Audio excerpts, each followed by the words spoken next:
Boa noite, pessoal. Vamos começar a nossa segunda aula de psicanálise. Essa aula, o que a gente vai trabalhar nessa aula é um dos elementos que eu considero mais importante da psicanálise, tá?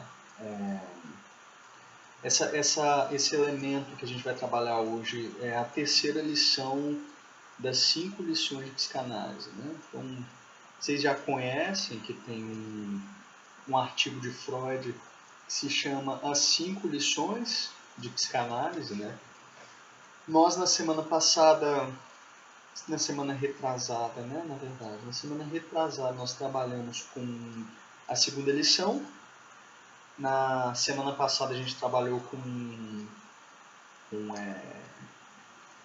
uma nota sobre o inconsciente na psicanálise e hoje nós vamos retomar a terceira lição, tá?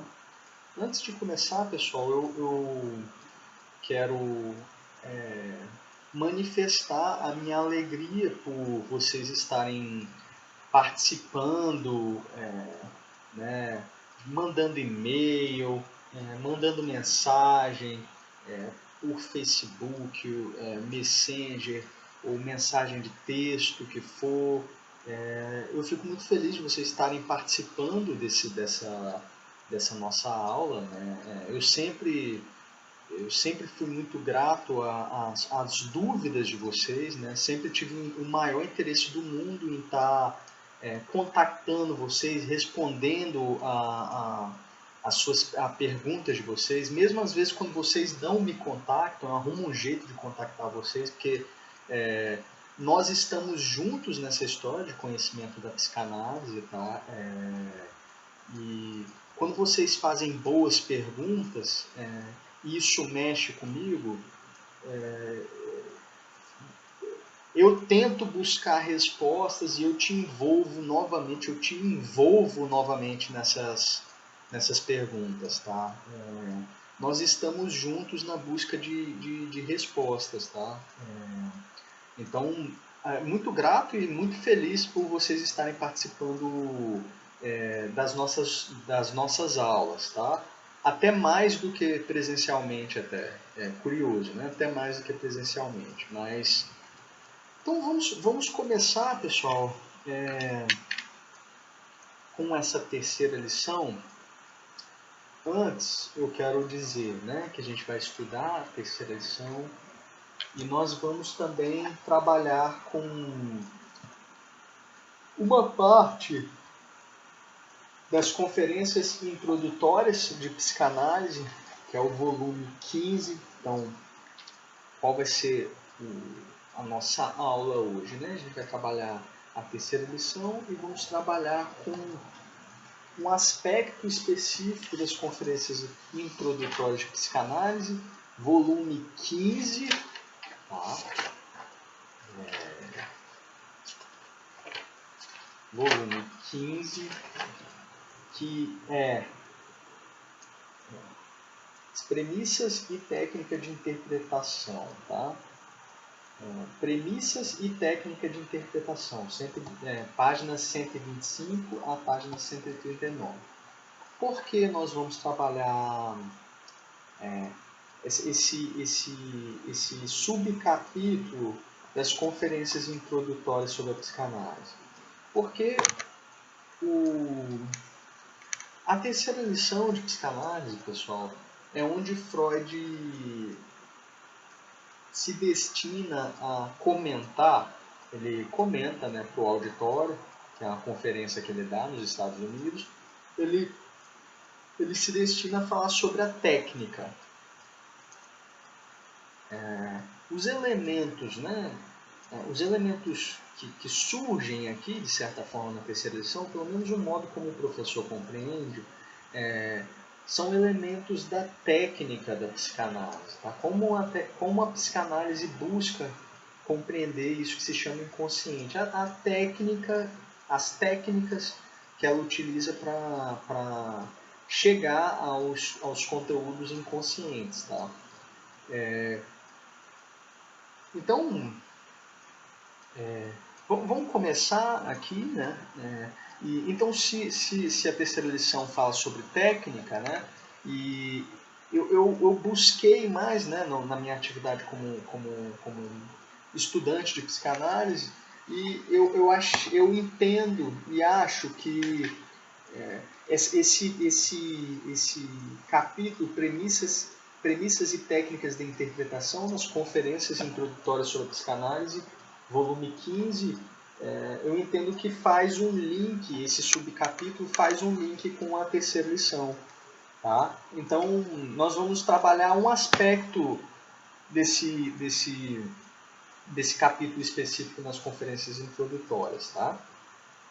O nosso material é terceira lição e um aspecto específico das conferências introdutórias. Bom, pessoal, o que é trabalhado na terceira lição? Né? O Freud, ele começa dizendo como é que opera um pouco, né? Como é que opera um pouco, ou ele deixa entender, né? O modo como opera um pouco a investigação da psicanálise, como a psicanálise investiga esses conteúdos inconscientes, tá? Então é assim, né? Vocês já sabem que existe algo, né? Vocês já sabem que existe algo na psique que opera com um certo tipo de limitador da passagem entre os conteúdos inconscientes para a consciência. Existe um certo tipo de limitador, existe como se fosse uma barra, um limite específico, onde conteúdos inconscientes possuem dificuldade de transponir essa barra, né? Do que se trata esse conceito? É aquele conceito que a gente falou na sessão passada, né? Que é o de resistência. O que é a resistência?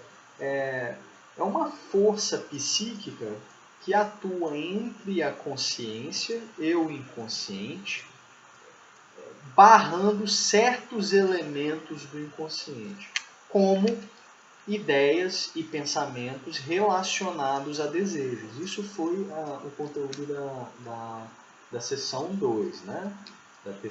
Da segunda lição de psicanálise. Na terceira lição chega a abordar novamente essas questões, né? Agora é o seguinte a questão.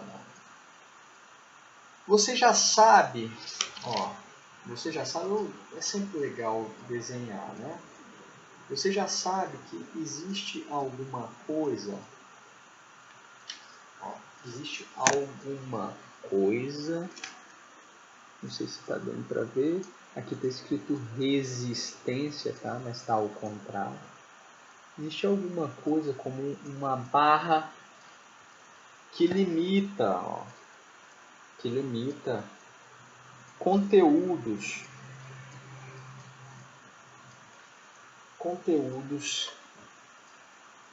inconscientes para acessarem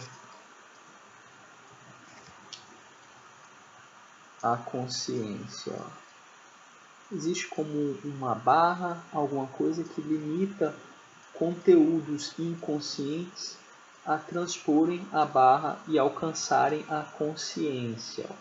E são elementos inconscientes específicos, como ideias, pensamentos relacionados a desejos, né? Então, ideias e pensamentos relacionados a desejos, eles têm um certo tipo de dificuldade, de alcançar a consciência. E a dificuldade se dá por uma força psíquica que Freud nomeou como resistência, tá? Você já sabe que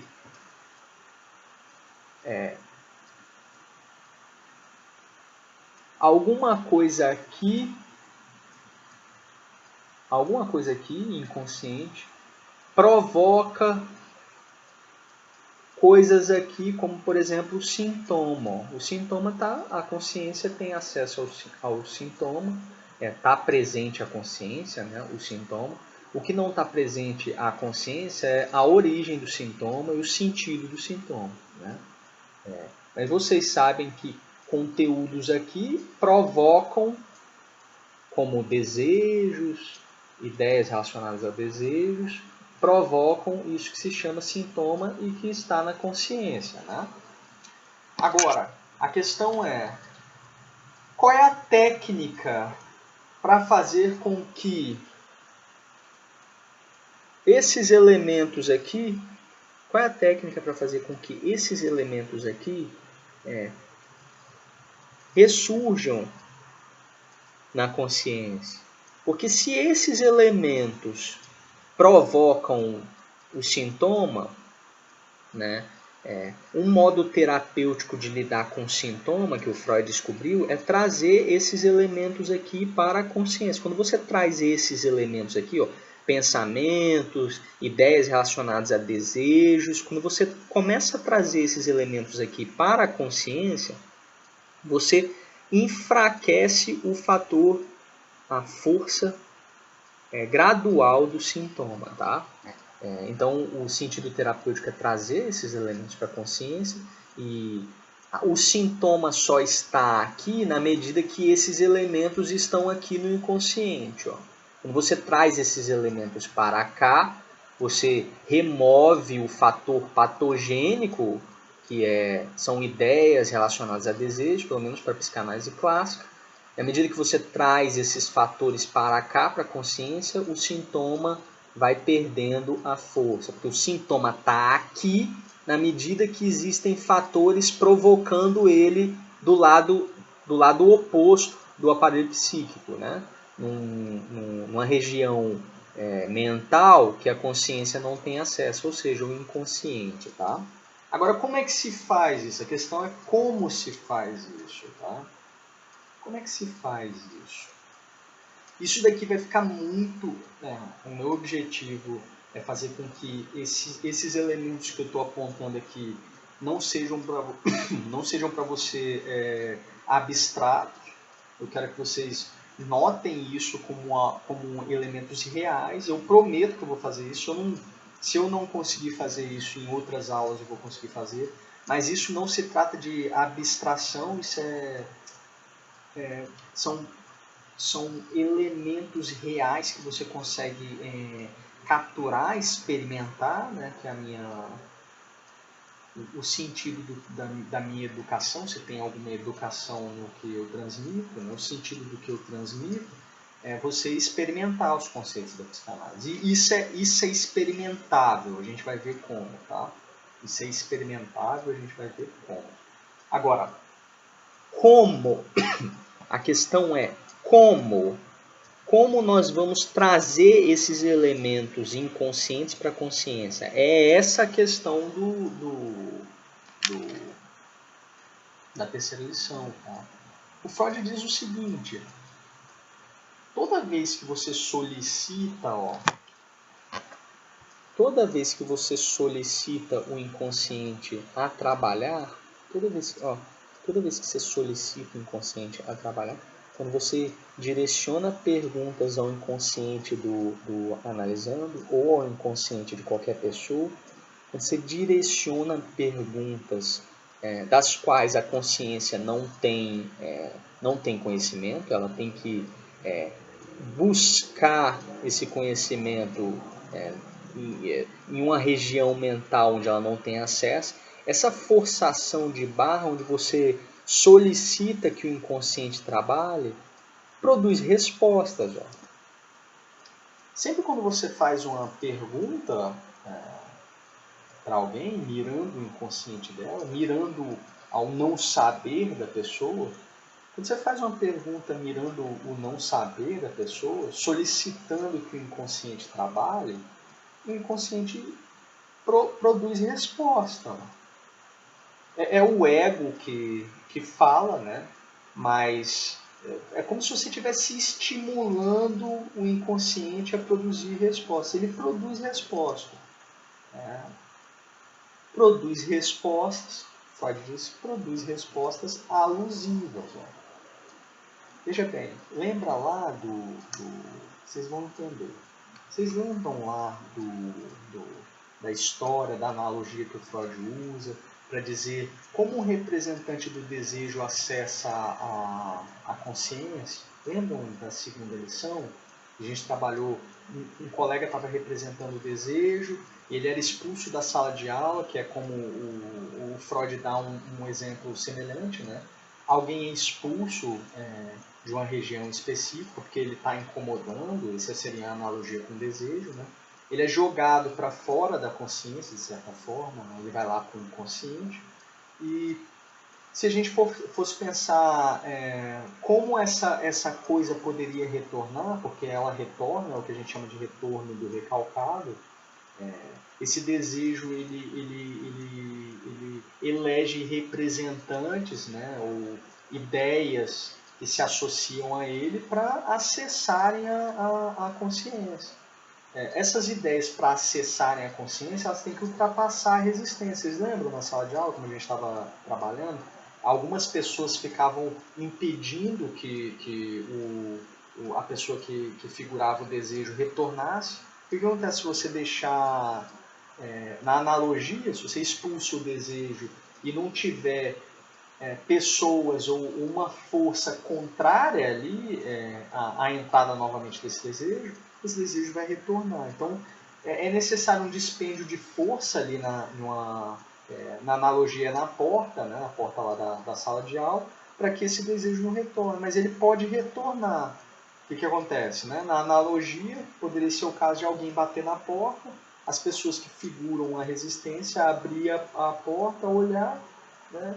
E ver, né, se existe alguma coisa, ou se essa pessoa que vai entrar parece se associar com uma figura, com a figura revoltada do desejo, etc., como a gente estava trabalhando na sessão passada, né? E as figuras, né, as pessoas que figuram a resistência só vão permitir que o desejo retorne, ou qualquer pessoa retorne, se isso tiver de certa forma disfarçado, né? Não parecer ameaçador, for acima de suspeitas, etc. Então tem que estar disfarçado para a coisa retornar, como sintoma, por exemplo. Tá? Então, o desejo retorna e pode retornar como um sintoma, né? Ou todos os desejos se unem, né? Ou vários desejos se unem e elegem um representante para acessar a consciência, e esse representante pode figurar como um sintoma, né? Isso está disfarçado porque precisa passar pela resistência. Tá? Agora veja bem, eu quero que vocês compreendam o seguinte, ó. Toda pergunta que você faz para um paciente ou para uma pessoa, onde você solicita que ela produza respostas, né? Quando você mira o inconsciente delas, né, você pergunta qual a origem desse acontecimento, ou por que está acontecendo, enfim, qualquer pergunta em análise, o que você está mirando é o inconsciente da pessoa. O que você acha? Se você está mirando o inconsciente da pessoa, solicitando que o inconsciente trabalhe, e ele trabalha de fato, ele ressurge na palavra do paciente ou na palavra da pessoa que você está investigando alguma coisa específica, né, procurando uma resposta específica, essa coisa não vem nua e crua, né? O desejo ele não vem de forma crua, né? Não vem de forma crua. O desejo ele sempre para ele acessar o ego ou as ideias relacionadas ao desejo, para acessarem o ego, elas têm que estarem disfarçadas, tá? Então, o que você obtém de resposta sempre, né? Sempre o que você obtém de resposta são alusões, são coisas parecidas com alusões. A pessoa sabe que está fazendo alusão? Não, não faz a mínima ideia. Ó. O ego lembra da nossa aula sobre uma nota sobre o inconsciente na psicanálise? O ego é tolo na história, tá? Ele acha que está se comportando, está respondendo questões de acordo com a vontade dele, etc. Mas no fundo, quando você solicita o inconsciente para trabalhar, ele ressurge, ó, o inconsciente ressurge, ele ressurge pela palavra do indivíduo. O indivíduo acha que está dando uma resposta a partir da vontade dele, mas no fundo o que você está fazendo é o inconsciente trabalhar, o inconsciente surgir. Ele surge. Mas ele surge, o que você tem que compreender, a lição que o Freud dá na terceira lição, é que ele surge de forma alusiva. Veja, ó.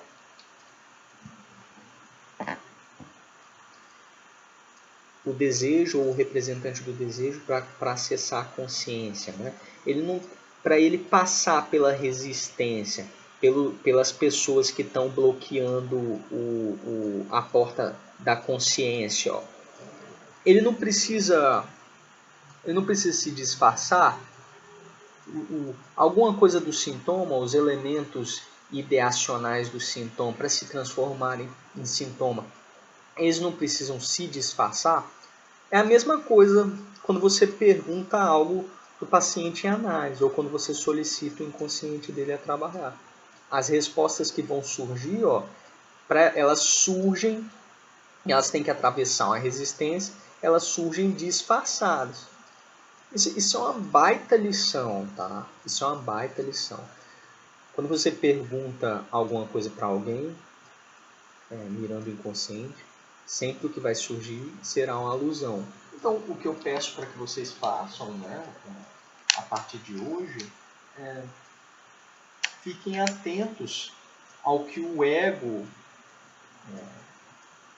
comunica uma coisa, né? O ego está comunicando várias coisas. As palavras, elas têm um poder instrumental e elas são ambíguas por natureza, elas comunicam muitos sentidos. Você faz uma pergunta para uma pessoa, mirando o inconsciente dela, o ego vai responder achando que está dando um sentido específico, quando no fundo, ó, o que você está fazendo, solicitando, é que o inconsciente trabalha. Ele vai responder, e o ego vai responder de uma forma que seja, de certo modo, ambígua. Tá? Quer entender isso, ó, como um inconsciente trabalha? Ele trabalha da seguinte forma. Ó, o Freud dá um exemplo de um xiste. Ele escreve um livro sobre os xistes e sua relação com o inconsciente. Xiste, né, vou falar mais ou menos o que é o xiste, mas é pobre considerar xiste como piada e tal, mas né, só com uma caricatura para você compreender mais ou menos o que é.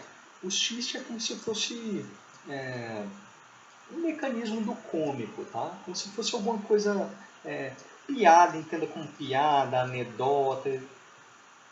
Precisamente, não seria precisamente piadas, mas é um modo como nós utilizamos para deformar certas palavras, para comunicar um outro sentido, né? Para comunicar uma coisa engraçada. Você vai entender mais ou menos como é que é xiste em uma outra ocasião. Entenda por agora o xiste, quando o Freud fala sobre xiste, como os mecanismos das pilhérias, né? Gracinha, né? Como anedotas, brincadeiras com palavras, que produz isso que é da ordem do cômico. Tá? O Freud dá um exemplo, só para você compreender essa coisa de como é que é a investigação na psicanálise. O Freud dá um exemplo, o seguinte exemplo.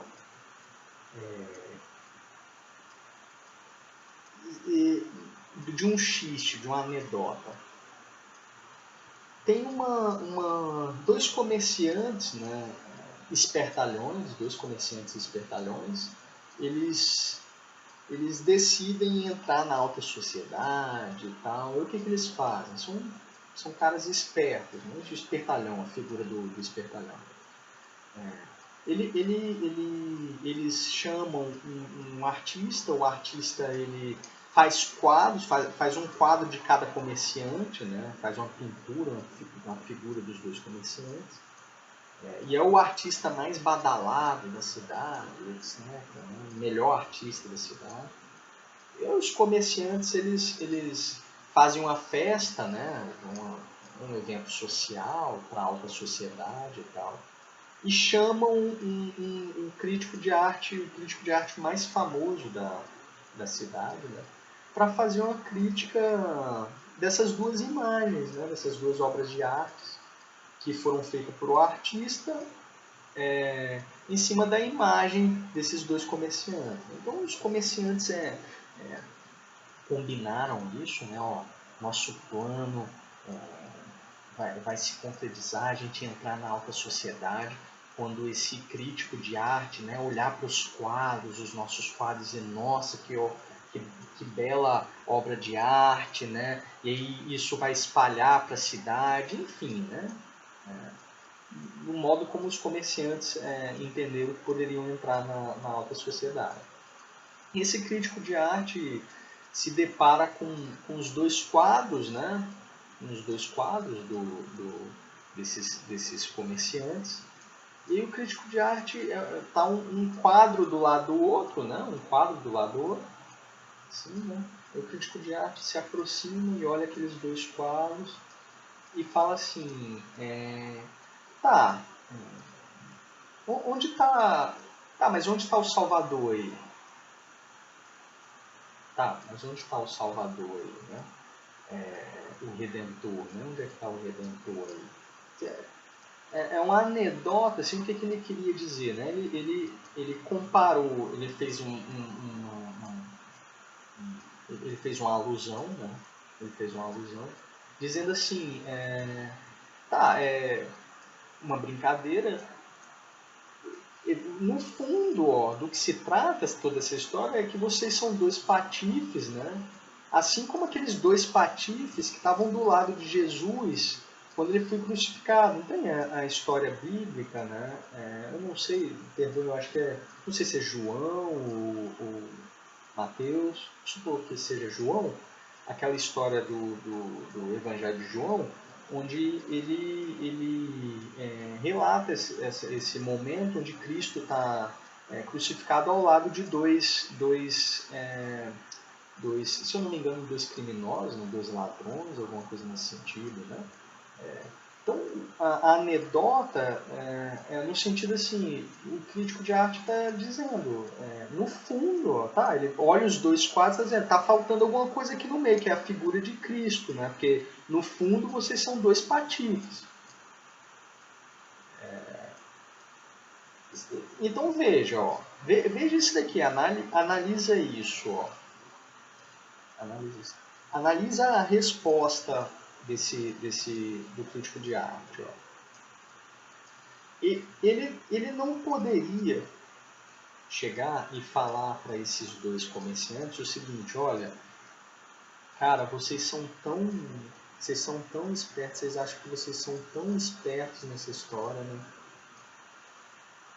No fundo, cara, vocês dois vocês não passam de criminosos, assim, de gente esperta, suja, né? Aproveitadores, ou ratos, mas no fundo vocês não passam de aproveitadores, assim, de gente esperta, né? Criminosos, ó, ladrões.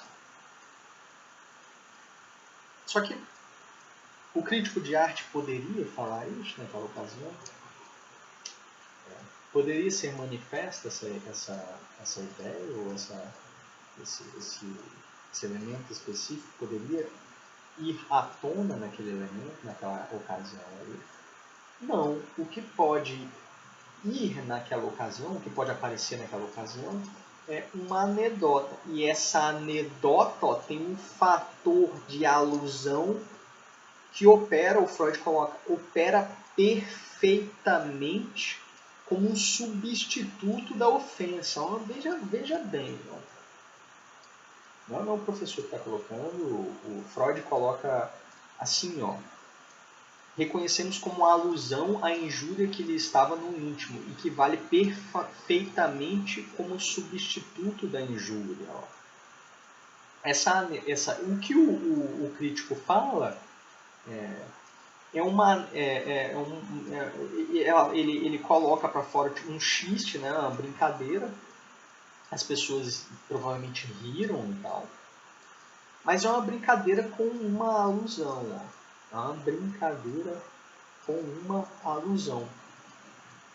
E essa alusão vale perfeitamente como substituto da ofensa. Ó. Quando uma pessoa quer te ofender, sei lá, não se fala socialmente, a sogra fala por alusões, não se fala socialmente, ou a sogra, ou o amigo que quer te comunicar alguma coisa, mas não pode comunicar, ou um familiar que quer te comunicar alguma coisa e não pode comunicar, e aí ele quer entrar na sua mente, ó, quer falar alguma coisa, deixar-se entendido. Esse rapaz, né, esse crítico de arte, quando coloca essa questão, ó, quando coloca a questão quando ele fala isso, né, tá, mas cadê o Salvador? Ele não, né, ele na consciência dele, provavelmente na consciência dele, ele não queria talvez ofender as duas pessoas, né? Talvez na consciência dele ele não queria ofender, né, as duas pessoas. Só que alguma coisa inconsciente dele, estava engajado nessa ofensa. Ó. E essa ofensa surge como uma alusão. Ó. É o modo como o inconsciente ultrapassou lá a barreira da resistência e alcançou a consciência. Ó. É um modo, ó, vocês têm um meio de compreender a coisa agora. Ó. É o modo como uma ideia inconsciente, uma postura inconsciente, ultrapassou a resistência e atingiu a consciência. O que esse crítico queria falar? Né? No inconsciente talvez tivesse alguma coisa assim, ó, próximo disso. Né? Vocês são criminosos, vocês são patifes, vocês são ratos, ladrões, né? No fundo vocês são espertões, etc. Né? Só que isso não pode aparecer assim na consciência. E não pode aparecer assim no meio social. Né? Não naquela ocasião específica. Esse elemento aqui, toda essa agressividade contida, ela precisa aparecer na consciência. E ela apareceu na consciência, ó, como uma piada específica, como uma piadinha específica. Né? E aparece como uma piadinha específica, como uma alegoria, ó, a esse conteúdo aqui, que vale perfeitamente como esse conteúdo aqui. Então, ó, no fundo vocês são ratos, são espertos, né? São aproveitadores, etc. Esse conteúdo aqui aparece na consciência como assim, ó, tá, cadê o Redentor aí? E essa piada, essa alusão, Freud coloca que vale perfeitamente como substituto desses elementos agressivos aqui. E realmente vale, se você for pensar. Realmente vale. Vale perfeitamente, né?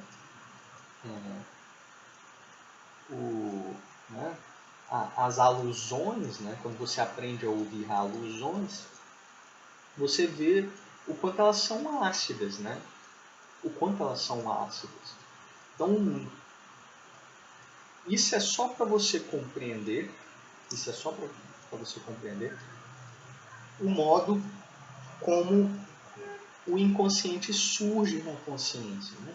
Então, quando eu, analista, solicito ao meu paciente que me dê respostas específicas, as respostas que surgem, ó, elas precisam ultrapassar a barreira de uma resistência, né, específica, e elas aparecem à consciência, ou seja, elas surgem como alusões. Então, primeira lição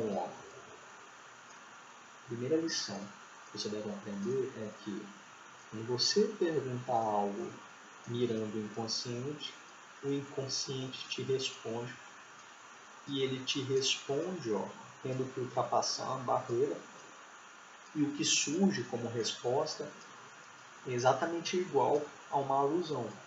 tudo que você investiga na psicanálise, né? O paciente ele não tem... É difícil ao paciente expor a coisa de uma forma totalmente crua, né?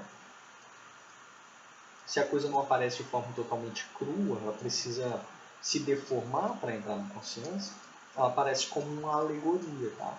Ela aparece como uma alegoria. O que você faz para tornar, o que você poderia fazer para tornar essas respostas mais claras, ó, menos deformadas? É uma questão para a psicanálise. As coisas aparecem como alegorias, ó. As coisas aparecem como alegorias. O que você pode fazer para que essas alegorias fiquem mais claras? Menos deformadas, ó. Elas precisam ultrapassar a barreira da resistência, e quando elas ultrapassam a barreira da resistência, elas têm que aparecer de forma deformada, para que a consciência, de certo modo, aceite elas, né? O que você pode fazer para diminuir a deformação desse conteúdo aqui que alcança a consciência? É uma pergunta para a psicanálise. A resposta é diminuir a intensidade da resistência. Entenda isso daqui como uma alfândega, por exemplo, né? Ou num aeroporto específico, né? Entenda da seguinte forma: um país que é liberal com imigrantes, os imigrantes não precisam, né, principalmente imigrantes ilegais, não precisam se disfarçar, não precisam criar história para alcançar um outro país, para chegar a um outro país, né? À medida que você diminui a força da fiscalização,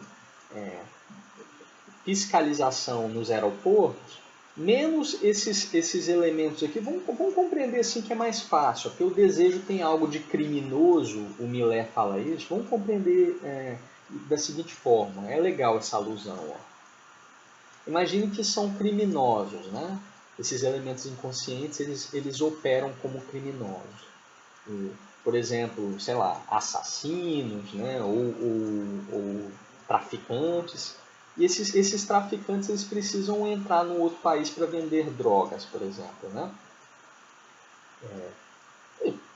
Para ele entrar num país onde isso daqui, onde é a limitação, né? Onde tem uma fiscalização muito rígida, para ele entrar, o que acontece? Nós, a gente vê esse noticiário, né?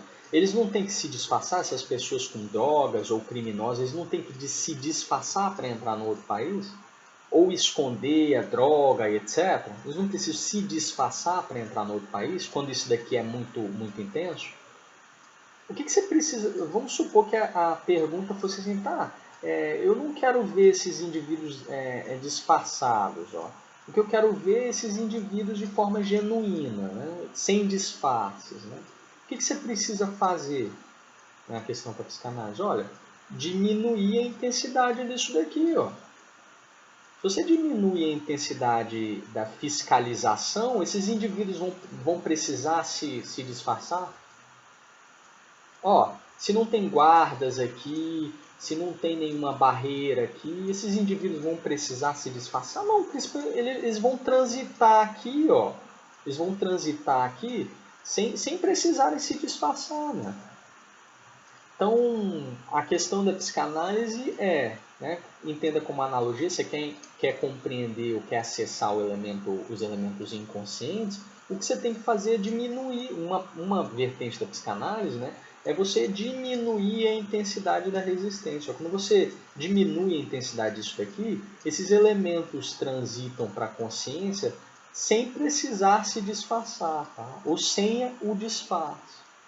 E como é que faz isso daqui, ó? Como é que você diminui a intensidade disso daqui, ó? Como é que você arruma um jeito de ultrapassar essa resistência ou diminuir essa resistência com a intensidade dessa resistência? O que se faz em psicanálise? Olha, um dos modos de você acessar os conteúdos inconscientes de uma forma menos deformada, ou para que eles não precisem se manifestar de formas alusivas, né? É o que Freud encontrou como associação livre. O que é a associação livre senão uma tentativa de diminuir a intensidade da resistência?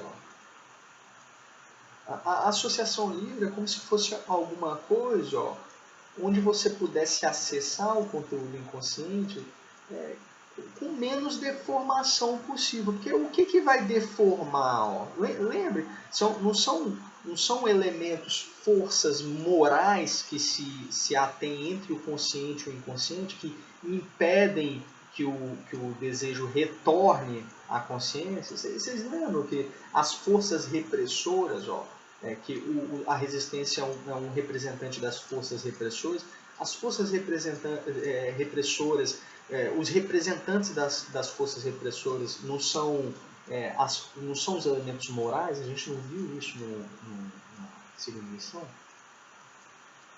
Então, se são forças morais, o Freud encontrou um modo de tentar fazer com que desarmar essas forças morais. Como é que se desarmam forças morais? Falando assim, solicitando ao ego que está adoecido, né, está com sintoma adoecido, assim, olha, desconsidere essas forças morais. Faça um esforço, de certo modo, de desconsiderar essas forças morais. Como se faz isso? Fale o que vem à mente.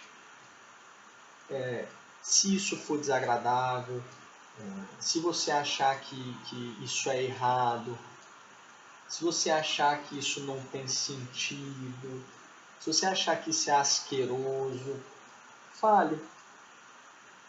Fale o que vem à sua mente sem limitação, tá? Sem pudor. Simplesmente fale o que vem à sua mente. Principalmente se for desagradável. Se sentir que é desagradável. Principalmente se você sentir que é imoral. Principalmente se você sentir que é nojento, que é asqueroso. Principalmente se você sentir que é horroroso. Simplesmente fale o que vem à mente. Simplesmente fale o que vem à mente. Porque, olha, essas forças que atuam aqui, a resistência, essas forças que barram o inconsciente, elas não são nada mais, nada menos do que a expressão dessas forças morais. Então, você não fala o que vem à sua mente, parte das coisas que você não fala, né? Você não fala porque você considera que são asquerosas, são imorais, são horrorosas e assim por diante. Quando você fala o seguinte para o paciente, fale-me o que vier à sua mente, fale-me o que vier à sua mente, sem considerações por pudor, sem consideração por se é nojento, se é asqueroso, simplesmente fale o que vem à sua mente. Isso é um modo de abrir a porta lá da sala e fazer com que, no exemplo de Freud, o desejo retorne, ou os conteúdos retornem, sem precisar de estarem disfarçados. Se você tira lá da porta aquelas pessoas que estão lá forçando, barrando a entrada das ideias relacionadas ao desejo, se você tira essas pessoas da porta, aquelas ideias que estão lá inconsciente e precisam retornar, elas não precisam retornar disfarçadas, correto? Pensem, elas precisam se disfarçar. Se você abre a porta, elas simplesmente vão entrar. O que é o abrir a porta na analogia? Um dos métodos de você abrir a porta na analogia é falar o seguinte, fale-me o que vier à mente. Você, está tentando fazer com que esses conteúdos desagradáveis retornem do inconsciente para a consciência. Fale o que vier à mente sem consideração por pudor, sem consideração por se a coisa é agradável ou desagradável, simplesmente fale o que vier à mente. Tá? Isso é a regra de ouro da psicanálise, que se chama associação livre. É isso que é associação livre. Porque, veja bem, na psicanálise você tem que entender o sentido das coisas, o sentido de uma técnica específica. Na psicanálise é associação livre. Para que utiliza a associação livre? Né? Aí muitos estudantes de psicanálise simplesmente acham que é um método de acesso ao inconsciente, mas não sabem por quê. Não sabem por quê. Por que se emprega esse método? É para você diminuir a intensidade de deformação dos elementos inconscientes quando acessam a consciência. Eles não precisam se disfarçar para entrar na consciência. Né? Se eles se disfarçam, vamos colocar assim, se eles continuam se disfarçando, o disfarce é simples, não é um treco extremamente rebuscado. Tá? Então a associação livre é uma tentativa de acessar uma fala onde não há deformações. Ou há deformações, mas simples deformações. Né? Não, elementos não tão deformados. Tá? Então um dos métodos da psicanálise, o método de ouro da psicanálise, é a associação livre. Associação livre de resistências. Associação livre de pudor, associação livre do que poderia ser considerado horrível, associação livre do que poderia ser considerado desagradável, etc. Tá? É uma tentativa de fazer com que esses elementos retornem novamente à consciência. Né? Ficou claro isso? Eu quero que fique claro isso. Ó. Eu quero que fique claro o seguinte.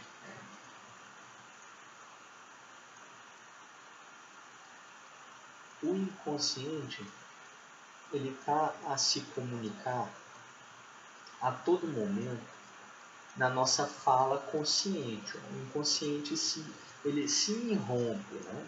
Ele comunica sentidos, ele precisa comunicar sentidos. Ele precisa liberar tensões específicas. Né? A gente vai ver isso lá quando a gente for trabalhar a parte econômica do aparelho psíquico, né? Liberação de tensão, etc. Mas o inconsciente ele precisa comunicar algo. Vocês lembram da analogia do desejo, né? Que o Freud dá mesmo? O indivíduo quer comunicar alguma coisa, ele quer falar alguma coisa. Né? Só que ele está incomodando, essa fala incomoda. Né? Essa fala às vezes não tão articulada incomoda. Mas ele quer comunicar alguma coisa. Então assim, isso que se chama o desejo, as ideias relacionadas ao desejo, elas buscam satisfação e um dos lados da busca de satisfação é buscar comunicar algo. O inconsciente está sempre tentando comunicar algo. Então, fiquem atentos que um dos estudos da psicanálise, um dos modos de você prescrutar o inconsciente das pessoas, é você ficar atento ao que elas querem comunicar sem saber que estão comunicando. Tá? O inconsciente fica aí. Ó. A pessoa fala coisas e o que ela fala sempre tem outros sentidos. Ó. O ego está comunicando um sentido específico e o inconsciente está tentando se expressar por meio das mesmas palavras. Ó. Quer ver um exemplo? Um exemplo específico é esse que o crítico de arte fez. Né? Ó, o inconsciente dele quer comunicar o seguinte: cara, vocês são no fundo patifes, cara. Vocês são espertos, sujos, vocês são no fundo ratos, cara. Entende? todo mundo sabe o que vocês querem com isso daqui, com esses quadros, cara. Vocês não, né, não caem na real, no fundo vocês são ratos, vocês são criminosos, etc. O inconsciente quer comunicar isso. Como é que ele arruma um jeito de comunicar isso? Como é que comunica isso? Ele se comunica pelas palavras alusivas lá. Por exemplo, como um xiste. Né? Esse xiste foi como? Como uma piada, uma alegoria. Ó. Cadê o Salvador aí? Ó? Tá, mas cadê o Salvador aí? No meio aí, ó. Tá faltando o Salvador. Né? Cadê o Salvador aí? É uma alusão. Isso, cadê o Salvador? É uma alusão à ofensa lá que o inconsciente queria comunicar. O ego sabe? Eles nem sempre eles sabem. Se você perguntasse talvez ao crítico de arte se ele queria ofender aquelas duas pessoas, provavelmente ela não. O ego é tolo, né? Ele não sabe das suas reais motivações. Né? Um exemplo legal disso é. Deixa eu ver um exemplo alusivo disso. Né? Eu vou utilizar uma alusão, né, que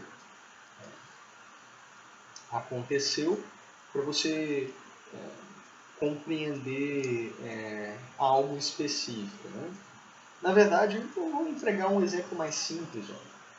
Eu estava vendo hoje o jornal sobre todo dia você vê isso, vai chegar um momento que você vai ficar chateado de só ouvir, né, o conteúdo, o que o inconsciente quer expressar. Hoje eu estava vendo um jornal sobre a questão do coronavírus e tal, aí um idoso, eles entrevistaram um idoso que foi tomar a vacina lá contra a gripe, etc. A campanha de vacinação contra a gripe. E o idoso, ele falou da seguinte forma, né? Olha, eu vim de carro, tipo um drive-thru, os idosos sendo vacinados dentro do carro, etc. Né? O idoso disse assim, ó, eu vim me vacinar de carro justamente para eu não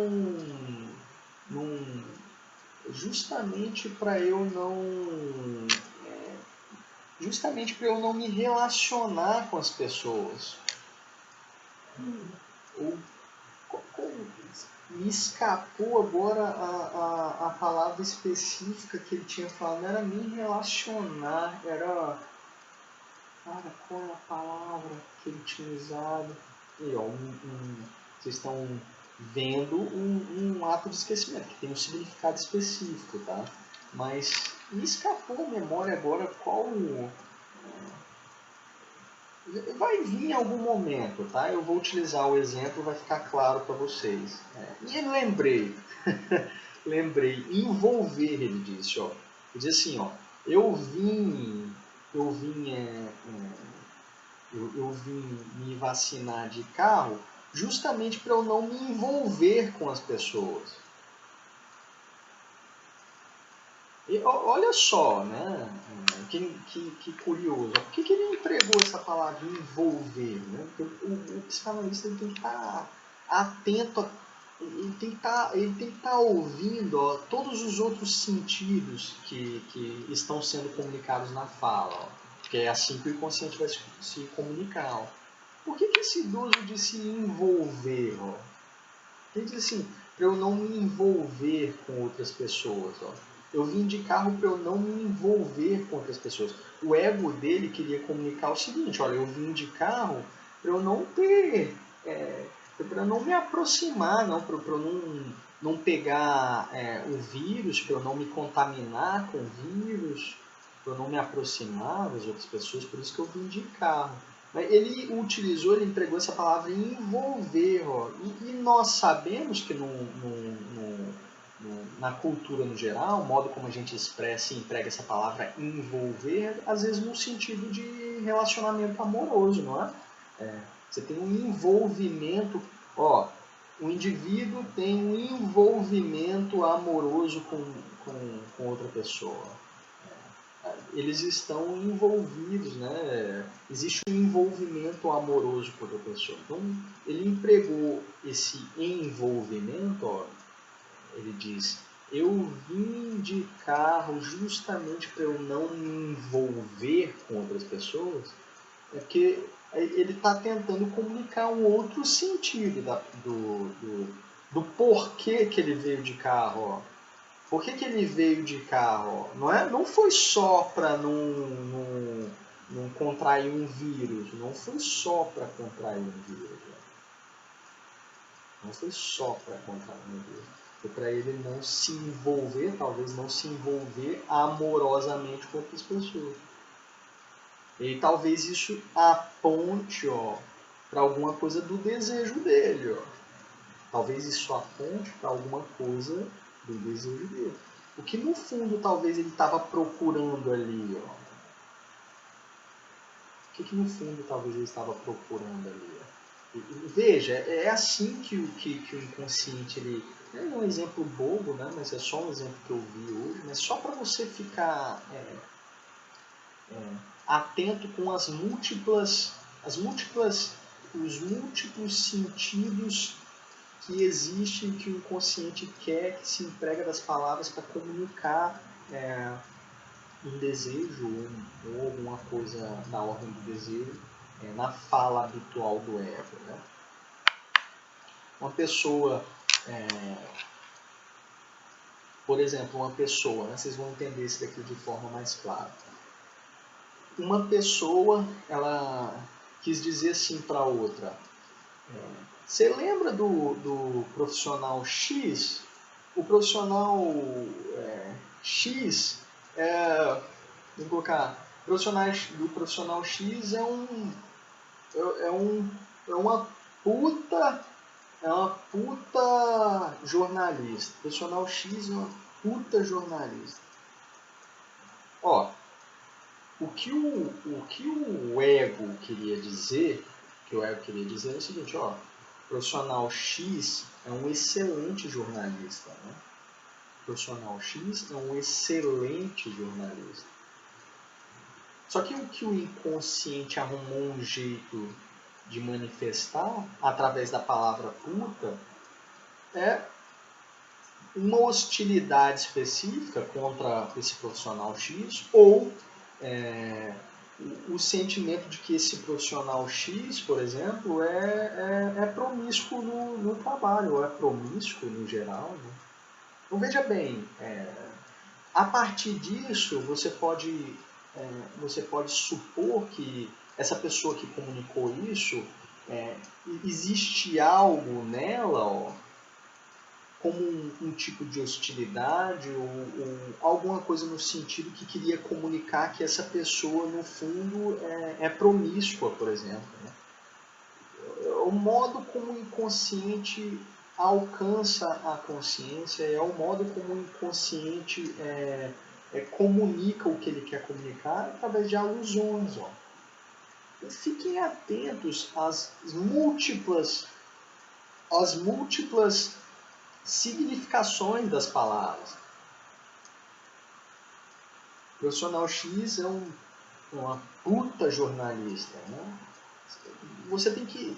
Essas coisas você tem que ser sensíveis para esses múltiplos significados. Ó, que é o modo como o inconsciente se comunica. Tá? Eu acho que isso ficou claro. Vamos passar para outra questão. Então, ouça os múltiplos sentidos do que o ego quer comunicar para você. Porque o inconsciente está aí, tá? Está aí, ó, nas entrelinhas. Ó. O inconsciente está nas entrelinhas, tentando comunicar o que ele quer comunicar, empregando de certa forma, ó, palavras que são sempre ambíguas ou que remetem a outros sentidos. Aí você pergunta para essa pessoa que fez esse comunicado, o profissional X é uma puta jornalista, se ela tem uma hostilidade contra a pessoa X, e provavelmente a pessoa que comunicou isso vai dizer, não existe nenhuma hostilidade. E de fato, conscientemente não tem nenhuma hostilidade. Não há hostilidade conscientemente, né?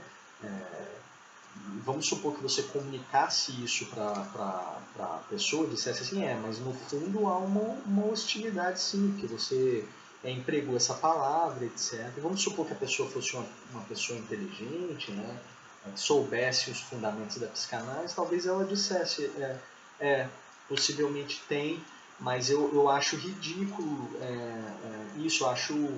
eu não sou confortável em ofender, não me sinto confortável em ofender essa pessoa e tal. Então, o ego, ele sempre se sente, quando você comunica o sentido real das palavras para o ego, ele sempre sente alguma coisa dessa ordem do asco, ou ele não aceita, ou ele acha feio, ou ele acha horrível e tal. Porque o ego não quer comunicar isso. É o inconsciente, de certa forma, que comunica essas coisas. O ego ele quer comunicar um sentido específico. Às vezes, contrário. O que o ego quis comunicar? Cara, essa pessoa é um excelente jornalista. Não é? Essa pessoa é um excelente jornalista. Só que a palavra que empregou para falar isso é uma puta jornalista. É uma puta jornalista, já remete a um outro sentido que se você for esperto, você começa a compreender talvez alguma coisa que está no inconsciente dessa pessoa que comunicou isso. Tá? Essa é a parte 1. E... eu vou fazer em 2 partes, mas né, vamos continuar o vídeo, depois eu edito ou não, né?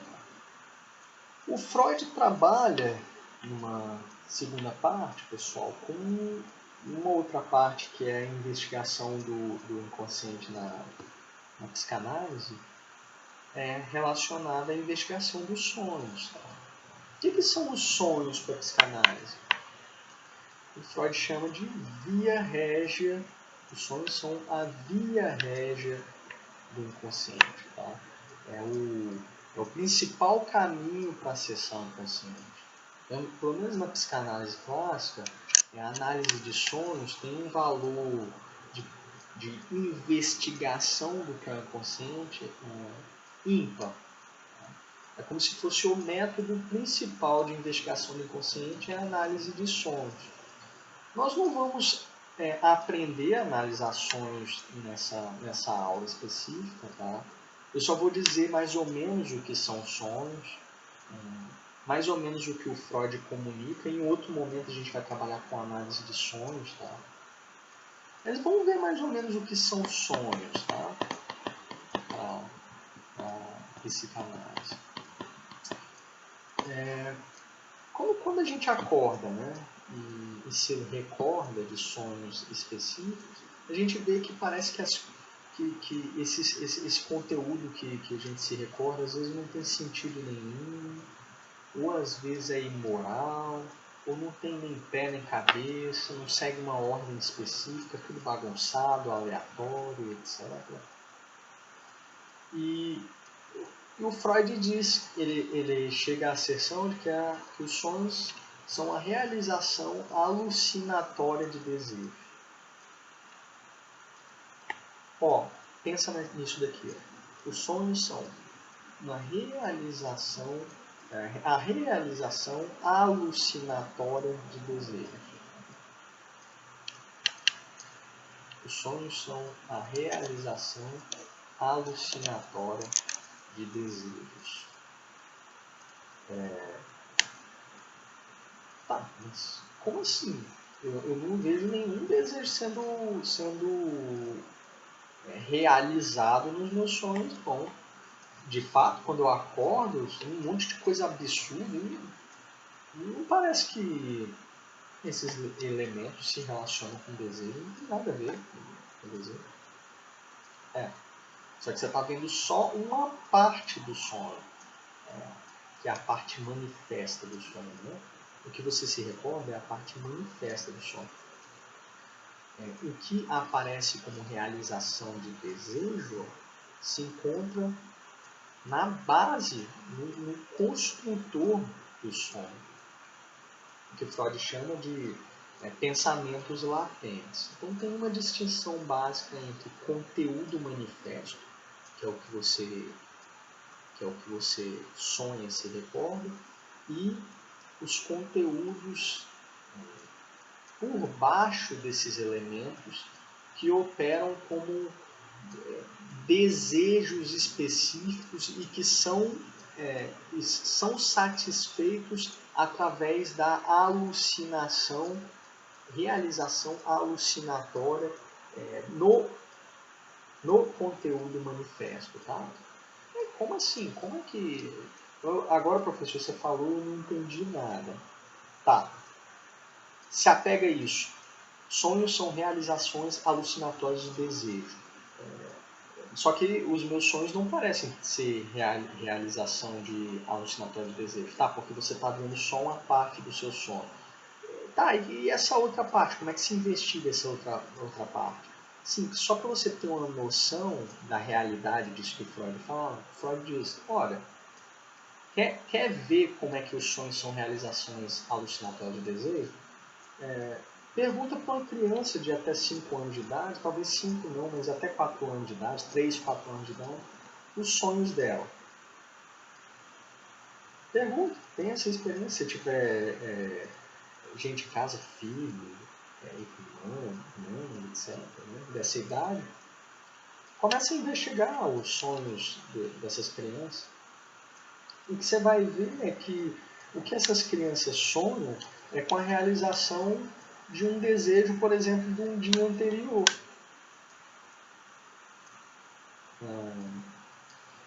Por exemplo, a criança ela saiu e aí ela desejava ir a um parque e a questão da criança, né? A questão quando ela anseia por algo, ela deseja com muita intensidade, né? Então, por exemplo, ela desejava visitar um parque e os pais disseram, não, nós não vamos fazer isso. Em outra ocasião, nós fazemos isso. Outro dia a gente faz isso, e etc. Né? A criança, quando dorme,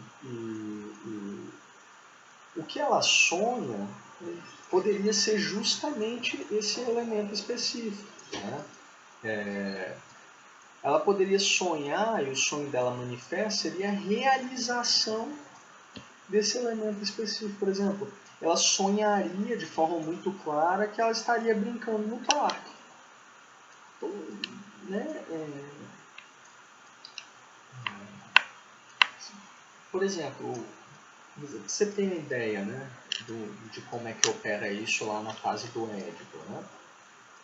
Uma vez eu perguntei para uma criança o que ela tinha sonhado, e ela disse, uma criança acho que tinha 3 anos de idade, ela disse sem angústia nenhuma, ela disse assim, eu sonhei que mamãe caía num buraco e morria.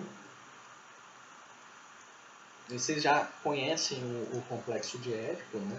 Sabem que a criança desenvolve uma hostilidade pelos pais em determinado momento. E essa criança provavelmente ela se frustrou muito intensamente com a mãe num dia anterior. E quando ela se frustrou ou desejou muito fortemente o pai, né? Numa determinada ocasião, num dia anterior, possivelmente. E aí, quando ela dorme e sonha, ela sonha realizando o sonho, ela sonha realizando de forma muito clara, ela sonha realizando esse desejo, um desejo agressivo contra a mãe, né? Um desejo de morte contra a mãe. Né? Então, se nós investigarmos os sonhos de criança, nós vemos de forma muito clara como os desejos são realizados no sonho. Então, a criança foi impedida no dia anterior, né, por uma ocasião específica, ela foi impedida de comer alguma coisa. Né? Quando ela vai dormir e ela sonha, quando ela sonha realizando alucinatoriamente, porque o que é o sonho se não uma alucinação, né, visual? Ela alucina a realização de um desejo. É isso que eu sonho. Para a criança isso não está deformado. Para a criança isso não está tão deformado. Por que no adulto se deforma, então? Por que no adulto se deforma? Porque no adulto já estão operando, né, de forma muito clara e de forma muito incisiva os aspectos morais que já estão introjetados nele. Né? A figura do superego lá já exerce um fator inibitório grande lá, reforçando o ego na resistência contra elementos do inconsciente. Né? Então, a resistência no adulto é mais forte. É a resistência, se a resistência no adulto é mais forte, esses desejos eles precisam ser deformados com mais intensidade. Ó. Esses desejos precisam ser deformados com mais intensidade. Então, entendam que os sonhos, o que vocês compreendem, o que vocês se lembram dos sonhos, não é nada mais do que desejos ou a realização alucinatória de desejos deformados. Tá? As palavras de Freud são realização velada. Na realização, o que é algo velado? Né? Alguma coisa velada, né? Realização velada, alguma coisa, uma coisa deformada. Ó. Velado é alguma coisa disfarçada. A realização, o sonho manifesto é a realização disfarçada de desejos inconscientes. Então veja bem, quando uma pessoa faz uma piada com uma alusão específica, isso não é um conteúdo deformado, a alusão não é um conteúdo deformado, é um representante que Freud coloca, um representante perfeito. A alusão é um representante perfeito daqueles conteúdos inconscientes que eram para ser comunicados. A alusão não é um representante perfeito de elementos inconscientes que não conseguem ser manifestos de forma crua.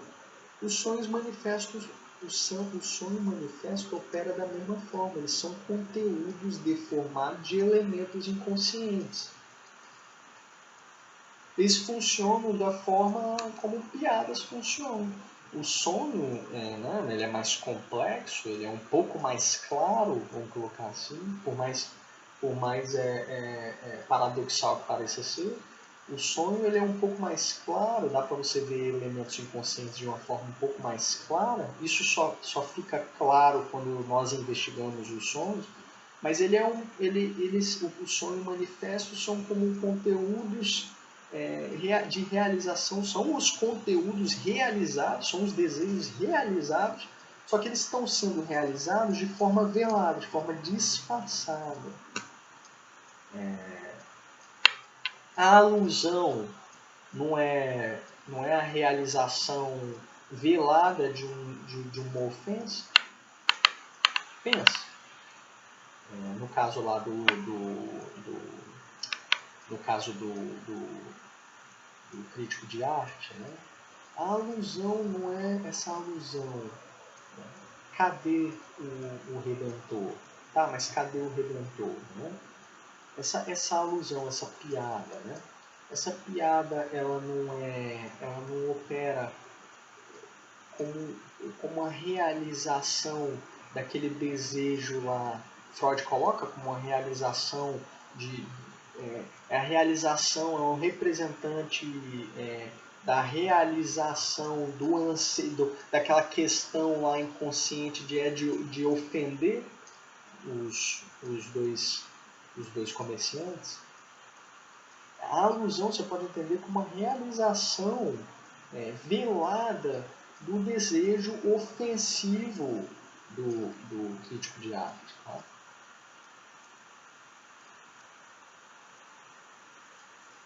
O sonho manifesto é a realização velada, é a realização disfarçada de desejos inconscientes que não podem acessar de forma crua a consciência da pessoa.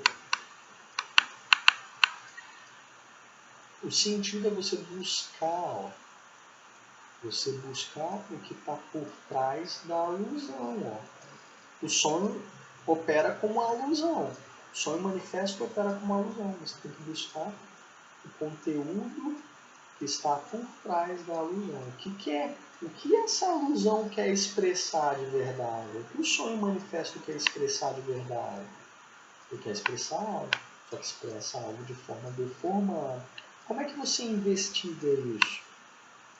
Com as associações do paciente. Você pega cada elemento do sonho, né, a gente vai ver isso em outra ocasião, você pega cada elemento do sonho e pede para que a pessoa associe livremente a respeito de cada um desses elementos. O que você busca é aquele elemento original lá, aquele elemento inconsciente que está querendo se comunicar, mas para se comunicar ele precisa de alusões.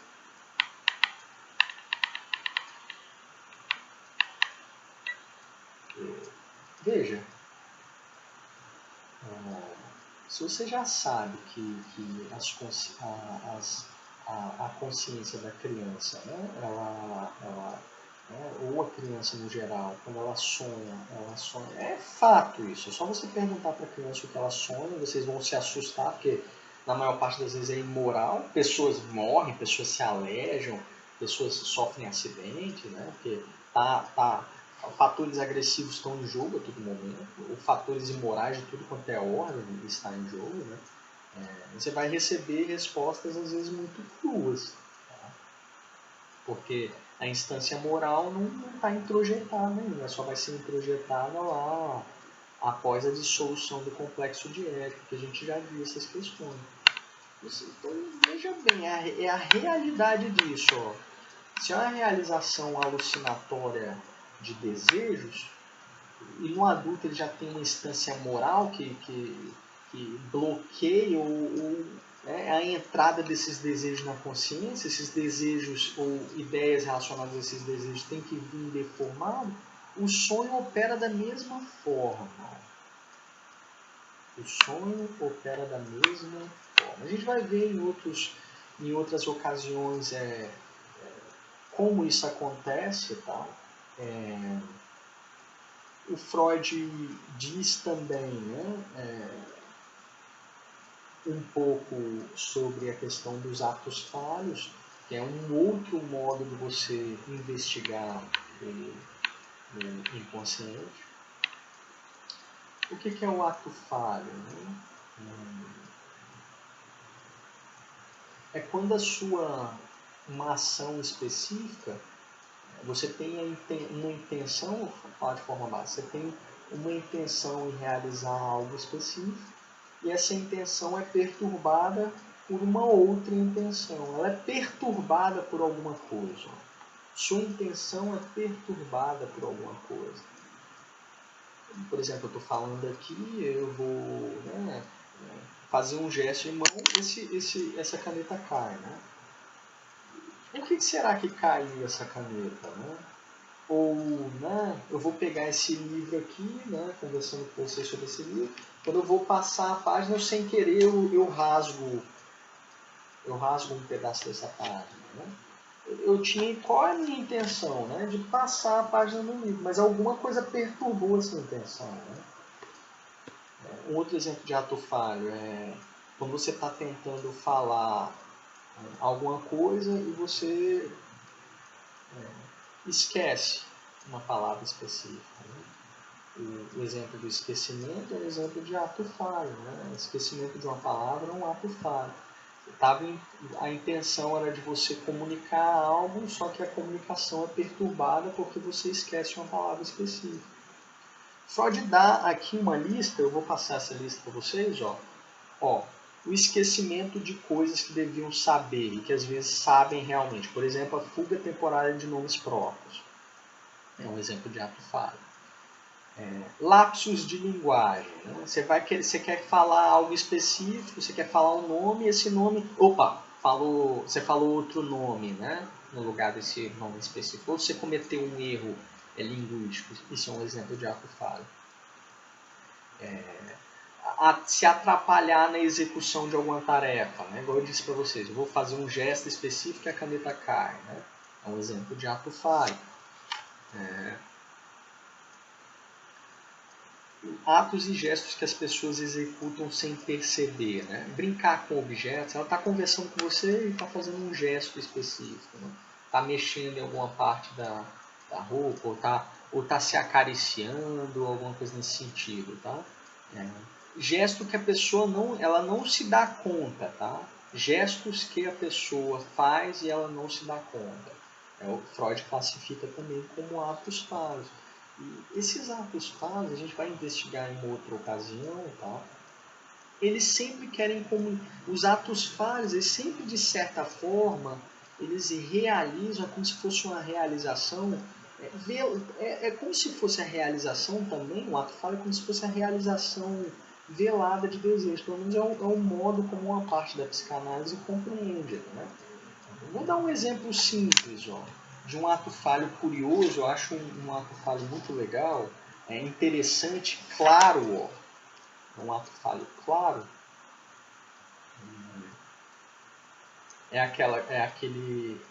um ato falho de um juiz. O juiz está uma figura do poder judiciário, né? Ele queria falar assim: declaro aberta a sessão. Né? Só que ao invés de ele falar declara aberta a sessão, ele fala declara encerrada a sessão. Né? Aí depois ele se corrigiu: me desculpa, eu queria falar aberto. Eu queria falar declaro aberta a sessão, só que surgiu esse encerrado, declaro encerrada a sessão. Para a psicanálise tem um motivo do porquê apareceu esse encerrado aí. Por que apareceu esse encerrado? Por que irrompeu isso daí? Por que se irrompeu isso? Se você soubesse que esse juiz ele tá com um familiar doente em casa, ou ele tá, ele precisa fazer alguma coisa específica em casa, urgente e tal, e só está pensando em estar em casa, vamos supor. Vamos supor que você soubesse isso. Essa troca de palavras seria uma troca de palavras aleatória, sem sentido nenhum, ou elas expressariam o desejo de estar, por exemplo, em casa. Né? Então, um ato falho ele expressa algo que está oculto, só que ele expressa de forma velada. Tá? Outro exemplo de ato falho interessante é esse aqui. Né? Um ginecologista está falando com alunos, ele fala o seguinte, né? Quando ele estava examinando uma paciente específica, né? Ou pacientes, ou várias pacientes, ele diz assim para os alunos, apesar de muitas tentações, ele falando da atividade dele como ginecologista, ele fala assim, apesar de muitas tentações, aí ele se corrige e fala, quer dizer, tentativas. Ele queria falar o quê? Apesar de muitas tentativas, realizando o procedimento específico lá, né, de observação, ou o que seja, apesar de muitas tentativas, ele queria falar apesar de muitas tentativas, o que surge apesar de muitas tentações, ele se retrata, quer dizer, tentativas. Veja bem, isso que surge, esse apesar de muitas tentações. Isso que surge, apesar de muitas tentações. Isso não tem sentido nenhum, não tem um sentido específico. Não seria, por meio das palavras, a realização velada de algo.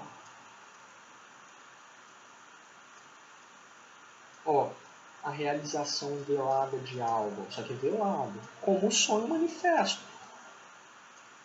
Como um sonho manifesto. O ato falho ele coloca em jogo também a realização de elementos inconscientes, mas de forma velada. Nesse caso, nesse caso é muito claro do que se trata o desejo desse ginecologista, desse professor ginecologista. Né? Fica muito claro. Fica muito claro. Né? Às vezes, o ato falho, às vezes tem a presteza de ser muito claro. Serem muitos claros. Então, uma parte da investigação da psicanálise é também nesses atos, nessas atividades onde parece que a execução de uma coisa simples é atrapalhada, né? E aí a sociedade como um todo entende isso como algo sem sentido, né? Um erro sem sentido. Né? E o inconsciente se vale desse entendimento, né? De certa forma, né? Ele encontrou um modo de se valer desse entendimento, de se aproveitar desse entendimento coletivo de que a coisa não tem sentido nenhum, para se manifestar. Ele se manifesta nesses atos específicos. Ó. Ele ganha, ele se irrompe, ó. Ele ganha acesso ele pode ganhar acesso à motilidade, a intenção inconsciente, ela ganha acesso à motilidade.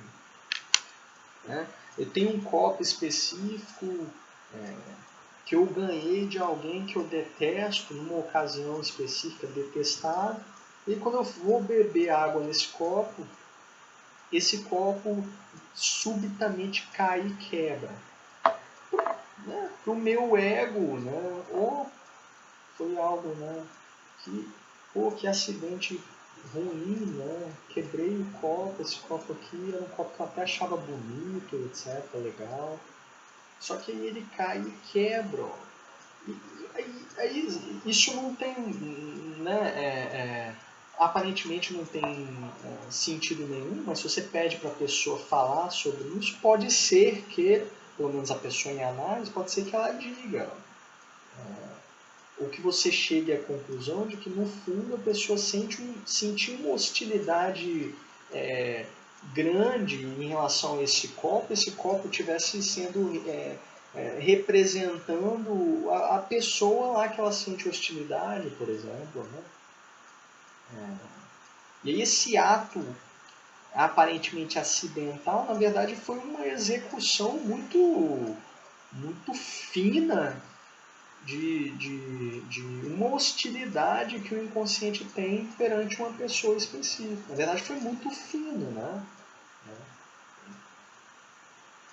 Só que o ego diz que isso é um acidente, mas na verdade é um acidente para o ego, né? Uma parte da sua psique isso é apenas um acidente, mas para uma outra parte é uma execução muito, muito fina de uma hostilidade, tá? Esse é só um exemplo para vocês, para ficar claro para vocês, que os atos falhos, né, eles possuem sentido, eles de certo modo eles realizam elementos inconscientes, né, ele realiza de uma forma um pouco velada elementos inconscientes, né. O sonho manifesto é a realização alucinatória velada, ou seja, disfarçada de elementos, a realização velada de elementos de desejos inconscientes. Né? A fala cotidiana, né? Toda fala cotidiana, ela sempre quer comunicar mais do que está comunicando. Né? É esse sem querer querendo, né? Sem querer querendo, o ginecologista disse tentações, o sem querer querendo, o juiz disse declaro encerrada a sessão, o sem querer querendo, do copo que cai e quebra, né? E as pessoas falam, o que é legal na psicanálise é você ficar atento para a fala comunica sentido. ela quer comunicar outros sentidos, então sempre fique atento a duplos sentidos, a múltiplos sentidos, que é assim que o inconsciente ganha acesso à consciência. Então, o modo de se investigar essas coisas é ficando atento aos múltiplos significados, aos múltiplos sentidos que o inconsciente comunica, tá? Propondo a associação livre, que é um modo de você superar a resistência, alcançar uma fala mais genuína, menos deformada, tá? A investigação de sonhos, a investigação de atos falhos. Só o que eu quero que vocês aprendam, pessoal, é a fantástica constatação de que você consegue captar o desejo das pessoas ouvindo o múltiplo sentido do que, ela quer, do que é comunicado pelo ego. E quando você pergunta, porque um dos elementos, o primeiro elemento é você ouvir o desejo ou os desejos a partir da comunicação de outros sentidos na fala, né? Como, por exemplo, a puta jornalista, e você ouvir o que está por trás dessa fala específica.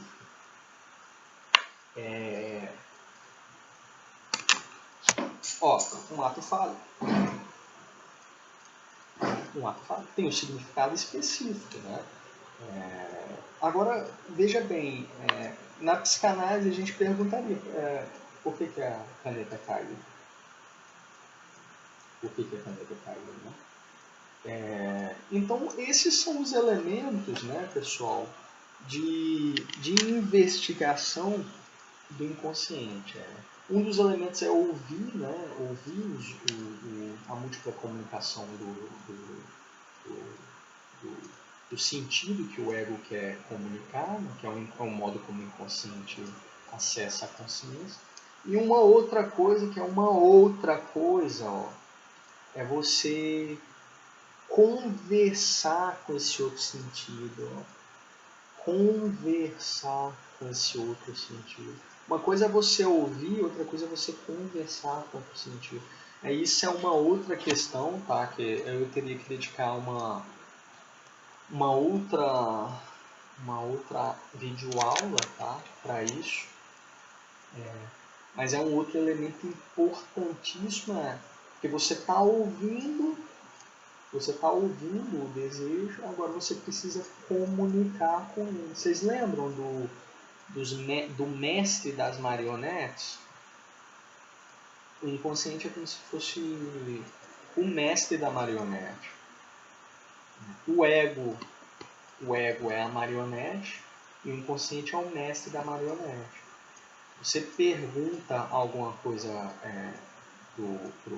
mirando o mestre da marionete, a marionete, que é o ego, responde achando, né? Vamos supor lá a marionetezinha achando que ela está comunicando um sentido específico, mas no fundo é o mestre da marionete que está respondendo por ela, o inconsciente que está respondendo. E aí, como isso acontece? Né? Acontece de uma forma deformada. A marionete sempre fala de forma deformada. O ego sempre fala de forma deformada. O objetivo é você ter um diálogo lá com o mestre da marionete. A marionete vai responder. Ela vai responder como? De forma velada.